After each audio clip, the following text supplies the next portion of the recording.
The year is 9 AD. In the dense, dark forests of Germania, on the eastern frontier of the Roman Empire, 3 Roman legions, the 17, 18, and 19, led by Publius Quinctilius Varus, are marching. Unbeknownst to them, Arminius, a Germanic chieftain and once a Roman ally, is leading them into a cunning trap. In our timeline, this ambush, the Battle of the Teutoburg Forest, was a catastrophic defeat for Rome.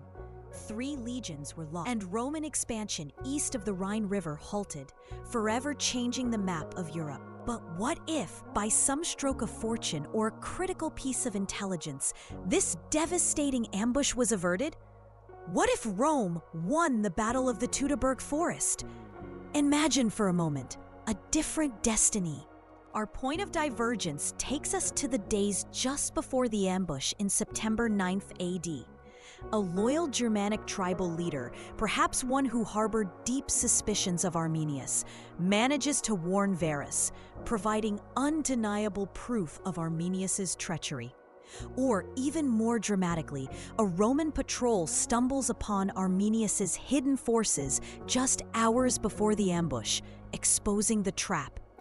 Varus, instead of marching into the forest, fortifies his position, prepares his legions for battle on open ground, and confronts Arminius's forces with the full might of Roman military discipline. The outcome is a decisive Roman victory. Arminius's rebellion is crushed, his forces scattered, and his name, instead of becoming a legendary figure of resistance, fades into obscurity.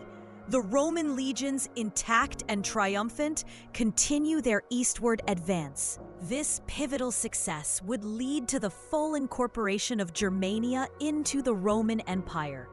The Rhine River, which served as a crucial and bloody frontier for centuries in our timeline, would thus transform into an internal Roman waterway. This wasn't merely a change on the map, it was a fundamental shift in imperial strategy and identity. Roman roads, efficient administrative centers, and vibrant new towns, constructed with characteristic Roman precision, would swiftly spread throughout Germania. These hubs would bring with them not just Roman law and Latin language, but also the very fabric of Roman life: bustling markets, grand forums, public baths, elaborate villas, and sophisticated aqueducts. Tribal lands would be reorganized into Roman provinces, their resources systematically cataloged and exploited for the benefit of the empire. This integration would not merely redraw the map, it would profoundly alter the demographics and fundamental character of the empire itself. Millions of Germanic peoples would become Roman subjects, eventually Roman citizens. Imagine a young Germanic warrior whose father once fought for independence, now fluent in Latin, diligently studying in a Roman school, perhaps dreaming of a prestigious career in the legions. He might even choose to serve in one of the legions now permanently garrisoned within Germania, rising through the ranks to command men from across the empire. Latin would spread as the lingua franca, facilitating commerce, governance, and cultural exchange across the vast new domain. Roman legal and political structures would be deeply embedded, gradually replacing traditional tribal customs and systems. This infusion of a new, vigorous population, often valuing martial prowess and practical skills, could significantly strengthen the empire, providing an unprecedented influx of fresh legions and vital resources for its immense apparatus, especially crucial during times of internal strife or external threats elsewhere. The process of Romanization in Germania wouldn't be uniform. Near the Rhine, particularly in the south and west, assimilation would be rapid. Roman veterans would be granted land, establishing colonies that would act as magnets for local populations. Intermarriage would become common, fostering a blend of cultures. Roman cities like Mainz, Mogontiacum, and Colonia Claudia Ara Agrippinensium, already vibrant, would expand dramatically and serve as cultural lighthouses, drawing in Germanic peoples. New urban centers, perhaps named after triumphant emperors or victorious legions, would rise from the forests, serving as administrative hubs and trade arteries. Think of places like Augusta Dunum Germania, Augustus's fortress of Germania, or Varus Victrix, Varus Victorius, quickly growing into major Roman metropolises in regions like the fertile North Germania plain. To the north and east, where tribal structures were more entrenched and the environment harsher, Romanization would be a slower, more deliberate process, relying on military garrisons, trade outposts, and a network of client kingdoms to maintain control. This region might develop into a new Lines Germanicus, a less rigid but still strategic frontier zone, evolving over centuries into a deeply Romanized but distinct regional identity, much like Gaul or Hispania. The initial resistance would be fierce in places, but Rome's overwhelming military superiority, combined with its policy of divide et impera, divide and rule, and the eventual allure of Roman stability and prosperity, would gradually pacify the region. Settlements would grow from military camps, attracting craftsmen, merchants, and Roman administrators, gradually transforming the landscape from untamed wilderness to a mosaic of Roman order and Germanic adaptation. Over generations, the very concept of Germanic identity would blur. A descendant of a Cherusci chieftain might bear a Latin name, speak Latin as his primary tongue, and proudly serve in the Roman Senate, yet still retain a fondness for traditional Germanic sagas or hunting practices. The traditional longhouses of Germanic tribes would increasingly give way to Roman-style villas and farmhouses, often adapted with local materials and techniques. Roman public baths and amphitheaters would spring up in new Romanized cities, becoming centers of social life and spectacles that entertained both Romans and Romanized locals. Germanic gods might find their counterparts in the Roman pantheon or be syncretized with Roman deities, leading to unique local cults that blended traditions. Funerary practices, art styles, and even fashion would show a fascinating blend of Roman sophistication and Germanic vigor. This deep cultural absorption would mean that by the 3rd or 4th century AD, a Germanic invasion would be akin to a civil war, where Romanized Germanic legions might challenge Roman authority, but not to dismantle the empire, rather to secure their own place within it, perhaps advocating for a Germanic emperor or more regional autonomy, but always within the Roman framework. Education would play a crucial role. Roman schools would be established, teaching Latin grammar, rhetoric, and Roman law, cultivating a new generation of Roman citizens loyal to the empire. This educational system would be a powerful engine of assimilation, creating a shared intellectual and administrative language across the vast territory. The economic benefits of Romanizing Germania would be immense, transforming it into one of the wealthiest and most resource-rich regions of the empire. The vast, previously untapped forests would provide an unparalleled source of timber for construction, shipbuilding, and fuel, easing pressure on existing Roman woodlands and powering Roman industries across the Mediterranean. Massive logging operations, managed by Roman engineers, would utilize the extensive river systems like the Elbe, Oder, and Vistula for transport, feeding the insatiable demand for wood in growing urban centers, new public works, and the imperial fleet. This readily available wood would fuel the massive expansion of urban centers, both new and old, and support ambitious naval projects for centuries, allowing Rome to maintain naval dominance, not just in the Mediterranean, but potentially extending into the Baltic Sea, securing northern trade routes. The rich iron ore deposits, particularly in regions like the Harz Mountains, Thuringian Forest, and parts of what would become Cilicia, would fuel Roman metallurgy, providing material for tools, weapons, and infrastructure on an unprecedented scale.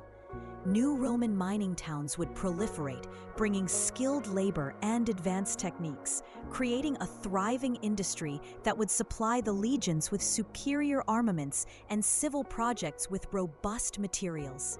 This would reduce Rome's reliance on more distant or less abundant sources, potentially leading to lower costs for military equipment and public works, directly impacting the empire's military budget and capacity for monumental construction.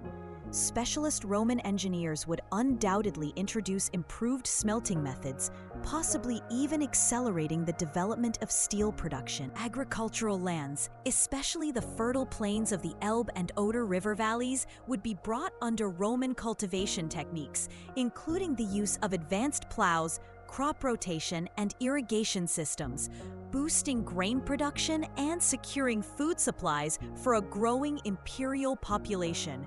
This agricultural surplus would not only feed the local populations and Roman garrisons, but also provide valuable exports to other parts of the empire, contributing to overall economic stability and alleviating the strain on traditional breadbaskets like Egypt or Sicily. New trade routes, extending deeper into the heart of the continent, would open up, connecting Roman markets with Scandinavian amber, Baltic furs, and possibly even direct links to distant Slavic and Eastern European territories, creating entirely new economic arteries. Roman merchant fleets would ply the waters of the Baltic Sea, extending Roman commercial influence far beyond its traditional boundaries, perhaps even establishing direct trade with emerging settlements in what we know as modern-day Sweden or Finland. This robust economic injection could alleviate financial pressures that plagued the later empire, allowing for more sustained investment in public works, social welfare programs, and military innovation. It could even foster a new class of wealthy Roman Germanic merchants and landowners whose interests would be tied directly to the prosperity and longevity of the empire, becoming powerful patrons and influential figures in Roman society. The sheer scale of this new economic base would underpin Rome's power for centuries, pushing back the inevitable decline seen in our timeline. Large public granaries and sophisticated road networks would ensure efficient distribution, minimizing the impact of local famines and bolstering imperial control. Administratively, the absorption of Germania would lead to the creation of several new Roman provinces, perhaps Germania Superior, Germania Inferior, extending much further east to the Elbe, and a more northern province like Germania Magna or Germania Transalbis beyond the Elbe. Each would be governed by a legatus Augusti pro praetore, supported by a sophisticated bureaucracy of civil servants, tax collectors, and jurists. The sheer scale of administering these new territories would necessitate innovations in governance, potentially leading to a more decentralized yet cohesive imperial structure, perhaps anticipating or even averting the later Diocletianic reforms by implementing regional vicariates earlier. Communication networks via the new Roman roads would be vital, enabling rapid troop movements and efficient dissemination of imperial decrees. This administrative challenge, though formidable, would also force Rome to adapt, potentially refining its bureaucratic systems and making them more resilient. The integration of local tribal leaders into the Roman administration, perhaps as praefecti or even senators after generations of assimilation and accumulation of wealth and prestige, would be key to long-term stability, fostering a sense of shared identity and loyalty rather than perpetual subjugation. This could lead to a broader, more diverse pool of talent entering Roman politics, potentially invigorating the Senate and imperial administration with fresh perspectives and a stronger connection to the northern frontier. The military implications would be transformative. No longer bound by the need to heavily garrison the Rhine, legions could be redeployed. Some would remain in Germania, forming a new Exercitus Germanicus, that would be deeply integrated with the local Romanized population, drawing a significant number of recruits from the new provinces. These Germanic recruits, renowned for their martial vigor and physical endurance, would infuse the Roman legions with renewed strength, possibly even influencing Roman tactics to incorporate more of their forest warfare or specialized cavalry techniques, enhancing Roman military flexibility. Other legions could be sent to bolster the Danube frontier, securing it against Dacian incursions, or redeployed to the east to project Roman power more effectively against Parthia and later the Sassanid Empire. The constant drain on manpower and resources from the Rhine frontier in our timeline would be replaced by a wellspring of new resources and recruits, allowing for an even larger standing army. This fundamental shift would allow for a more flexible and potentially more offensive-oriented Roman army, capable of maintaining control over a vast continental empire with fewer internal stresses, and perhaps even pursuing new conquests further into Eastern Europe. This surplus of military strength might also reduce the reliance on foederati, federated barbarian troops in later centuries, or at least shift their role as the empire's own internal strength would be greater. The Roman legal system, renowned for its adaptability, would also evolve. The influx of Germanic customs and oral traditions into Roman law would create a unique legal hybrid.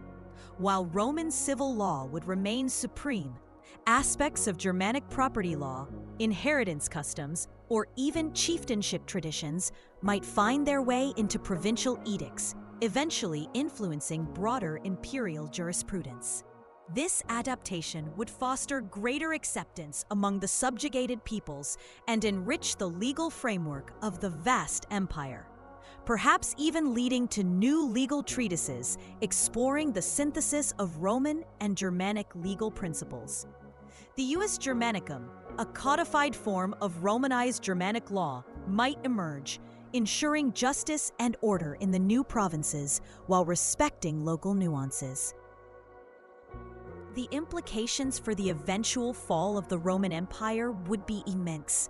The Germanic tribes, a persistent external threat and ultimately a major force in the Western Empire's collapse in our timeline, would now be integrated, neutralized, or significantly weakened.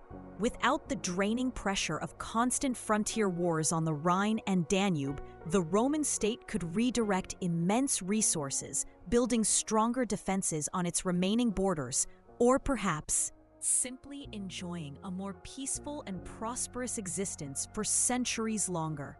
The Western Roman Empire might not have fragmented in 476 AD, but persisted for centuries, perhaps evolving into a different, more unified European entity, possibly even shifting its administrative center eastward to better govern its expanded territories. This increased stability could allow for more political continuity, fewer civil wars driven by frontier generals, and a more robust line of emperors, as the vast pool of Romanized Germanic manpower could be a stabilizing factor in succession crises, potentially preventing the chaos of the barracks emperors period.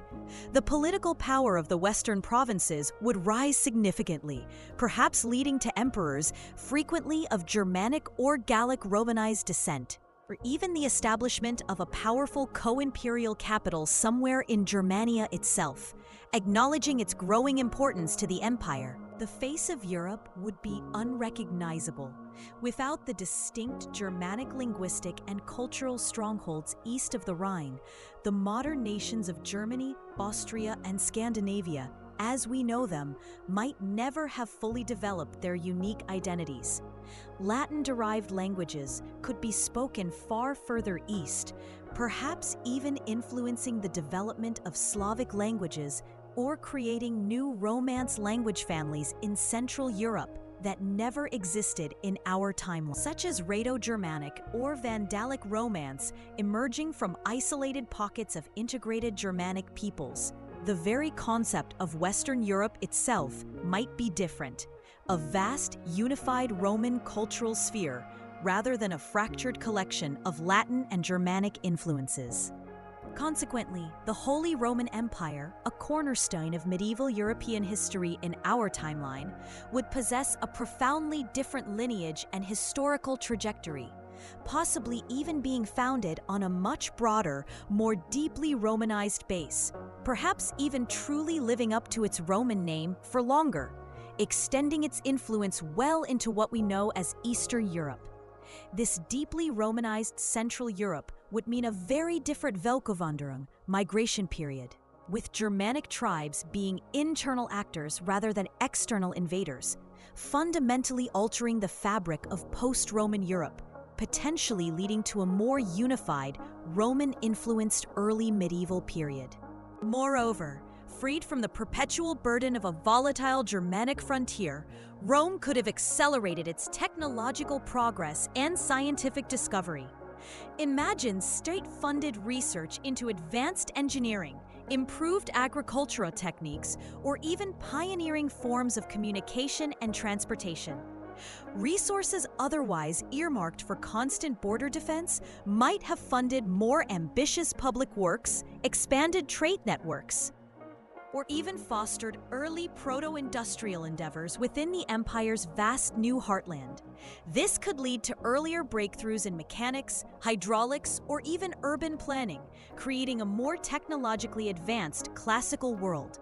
For instance, the demand for iron and timber from Germania might spur innovations in mining and forestry, or the expansion of Roman cities into new environments might lead to new architectural solutions, like more efficient heating systems or larger-scale public works. This could pave the way for a proto-Renaissance occurring centuries earlier, driven by sustained imperial prosperity and intellectual curiosity.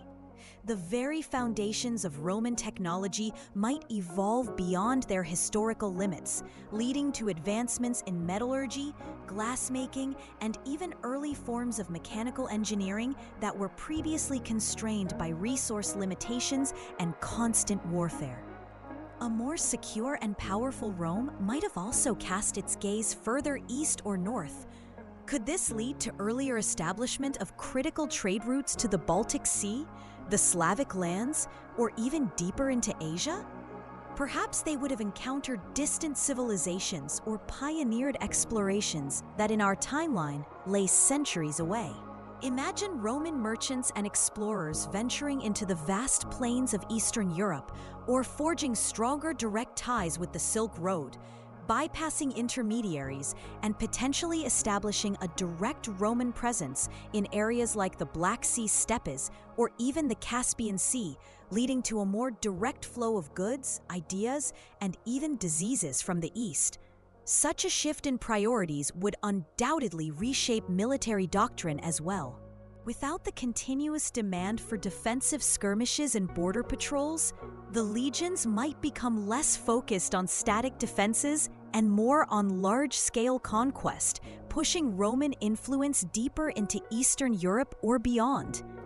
This could lead to a highly professional, mobile army capable of rapid deployment across vast distances, rather than one primarily structured for holding a fixed line.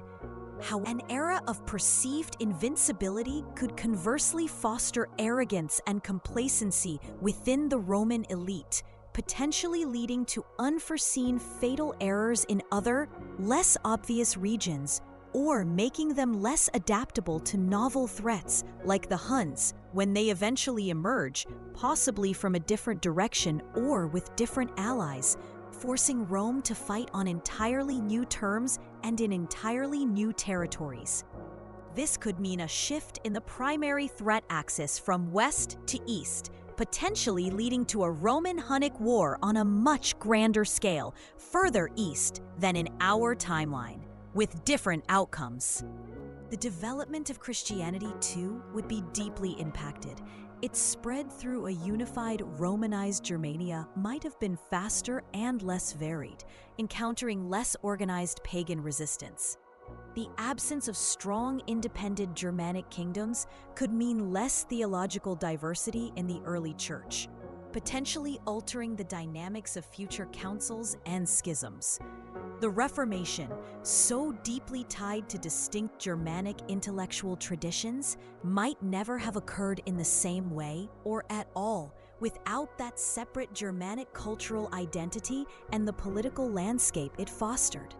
Without powerful German princes to protect reformers or a populace predisposed to religious autonomy, the trajectory of Christian history could be fundamentally different, possibly leading to a more unified, singular Roman Christian identity across the continent for a much longer period.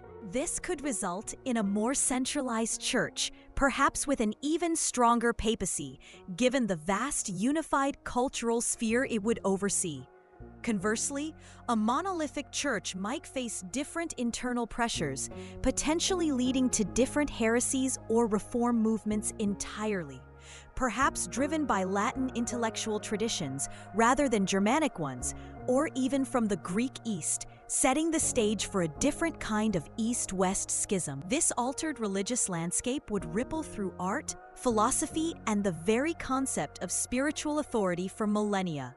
The papacy, instead of becoming a weakened entity seeking alliances with Germanic kings, might retain far greater political and spiritual sway across a truly unified Western Romania, potentially shaping the entire course of medieval European politics and religious thought. This Romanization of Germania wouldn't just affect Europe, it would subtly yet profoundly ripple across the globe. With a stronger Western core, the Roman Empire might have been better positioned to respond to the rise of Persia in the East, potentially preventing or mitigating some of the costly wars that drained its resources.